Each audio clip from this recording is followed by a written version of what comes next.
First four, winner advances to play 1 seed Duke in the round of 64 on Friday. Mount St. Mary's in their first NCAA tournament since 2021. American in their first since 2014. JD Cordelia gets it behind the arc. Drive, spins off the defender for the bucket, but American's Matt Rogers goes down, grabbing his right knee. Now, Rogers tweaked his knee earlier in the first half, returned to the game. Now Rogers back on the ground holding the same knee. Graduate senior came off a 25-point game, left the game in the first half, and did not return. Now, final seconds of the first, Dallas Hobbs uses the screen, crossover, drain, sidestep three before the buzzer at the half. Mount St. Mary's closed the first half on a 9-2 run to go up 10 at the break. Now Cordelia fed underneath, kicks out to Malcolm Dredd, knocks down the tray. Mountaineers up 13, under 10 to go, given to Dola Adebayo, hammers down the emphatic slam. Mountaineers up 17. That caps a 12-0 Mount St. Mary's run.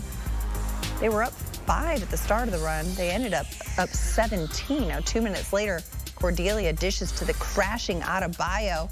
Another one. Printing posters out here in Dayton, Ohio. Adebayo finished with 22 as Mount St. Mary's wins it 83-72. Our John Rothstein with the winning side. Well, what an incredible performance. Why were you guys in such a rhythm on offense? We just stuck with it, stuck to the game plan. If we make a mistake, on to the next, get it back. If we do good, then we got to keep it going. That's what Coach been preaching the whole season. So we just sink back to what the work we put in throughout the whole year. That's it. All right, thanks. Let's talk to Coach right now. Donnie, you've been winning with defense. Where did all this offense come from? Hey, the guys were super unselfish today.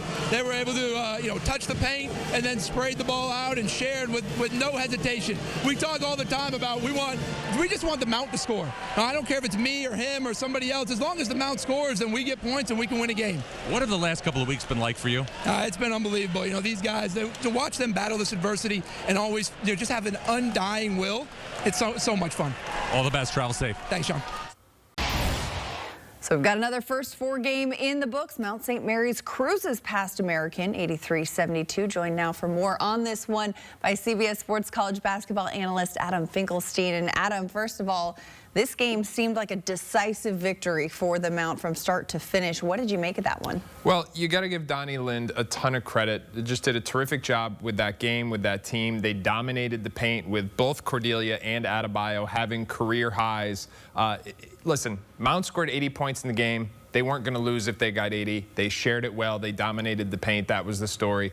But, Madeline, I got to add this. That technical foul on Dwayne Simpkins with just about 2 minutes left in the game, that is indefensible. Not for Dwayne Simpkins, but for that official. I mean, this is an American team that lost Matt Rogers in the beginning of the game with a knee injury. He's their leading player. Dwayne Simpkins, anybody who knows him or has interacted with him knows he's a total gentleman. The official didn't even see the play. He just saw Simpkins down on the floor. And if your ego is that fragile as an official, you shouldn't be officiating in this tournament. Yeah, it was a tough one for American. As you mentioned, Rogers already left the game in the first half, tried to come back, couldn't push it. So that was a bit of a momentum deflator for them. And then that technical on the head coach really took the air out of the sails. But you know what? For the Mount, next up for them is Duke. They've got the Blue Devils, but Blue Devils star Cooper Flagg, he sprained his ankle last week in the ACC tournament. Head coach John Shire said earlier this week that it's, quote, full steam ahead for Cooper Flagg. And the goal is to have him play in the tournament on Friday. A lot of ambiguity there. I was going to say, I think the goal was to be as ambiguous as possible. Yeah, full steam ahead. What exactly does that mean?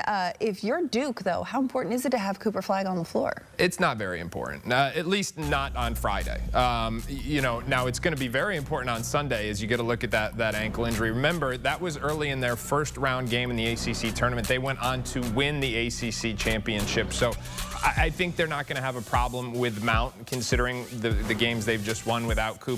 But on the horizon to that could be Baylor. Now, Baylor's a 9 seed. They've got to win that 8-9 matchup. But this is especially intriguing. One, they've got VJ Edgecombe, who's expected to be a top 5 pick in the draft. They also have Jeremy Roach. Jeremy Roach played at Duke, was a captain, 4-year player at Duke. He knows all the secrets. This is ripe with storylines. I do think they need Cooper Flagg in that one. Whether or not he plays on Friday, I don't know. I don't think anybody knows. Duke is certainly not telling the, not going to say it definitively. But If we see him, I expect it'll be in a somewhat reduced role to try and get him as healthy as possible for a potential matchup with Baylor on Sunday. Yeah, a lot of smoke and mirrors, a lot of questions around that Cooper Flagg injury, but like a sprained ankle, ain't nothing to play with. CBS Sports college basketball analyst Adam Finklestein, thanks so much for the insight. Well, Duke taking on the Mount Friday at 2:50 Eastern. That one's in Raleigh, North Carolina. You can watch it on CBS. Duke's pretty good against 16 seeds, 14-0 all time against 16 seeds, while Mount St. Mary's 0-4 all time in round of 64. Duke has won 8 straight round of 64 games. Will that streak continue? We'll see Friday on CBS.